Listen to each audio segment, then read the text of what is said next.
Hello friends, இந்த மெத்தடில் பருப்பு சாம்பார் பண்ணால் ரொம்பவே டேஸ்ட்டாக இருக்கும். வாங்க வீடியோக்குள்ளே போகலாம். இதுக்கு நான் ஃபஸ்ட்டு குக்கரில் ஒரு 2 ஸ்பூன் எண்ணெய் எடுத்துக்கிறேன். இப்போ எண்ணெய் சூடானதும் சின்ன வெங்காயம், பூண்டு இது ரெண்டுத்தையும் வதக்கி எடுத்துக்கிறேன். இது கொஞ்சம் நல்லா வதங்கட்டும். வதங்கினதுக்கப்புறமா 2 தக்காளியை நான் வாஷ் பண்ணி கட் பண்ணி எடுத்துருக்கேன். இந்த 2 தக்காளியும் சேர்த்து நல்லா வதக்கிக்கலாம்.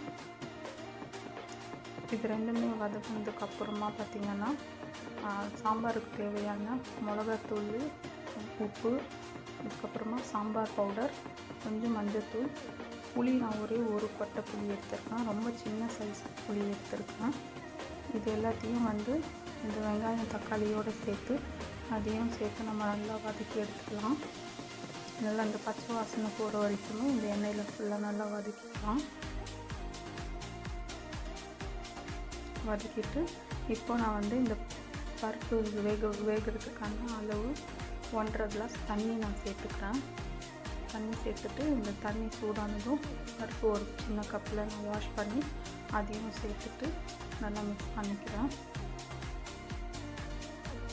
மிக்ஸ் பண்ணிவிட்டு இப்போ நம்ம இது குக்கர் லாக் பண்ணிவிட்டு ஒரு 3 விசில் வர வரைக்கும் வெயிட் பண்ணலாம்.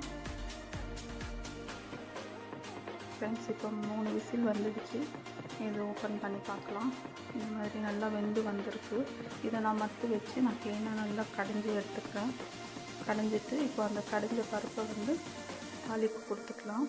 கொஞ்சமாக எண்ணெய், கடுகு சீரகம் பொரிஞ்சதும் கொஞ்சம் கருவேப்பிலை, கொஞ்சமாக பெருங்காயத்தூள் இது எல்லாத்தையும் சேர்த்து வதக்கிட்டு வேக வச்சுருக்க பருப்பு சேர்த்து இது நல்லா மிக்ஸ் பண்ணிக்கலாம்.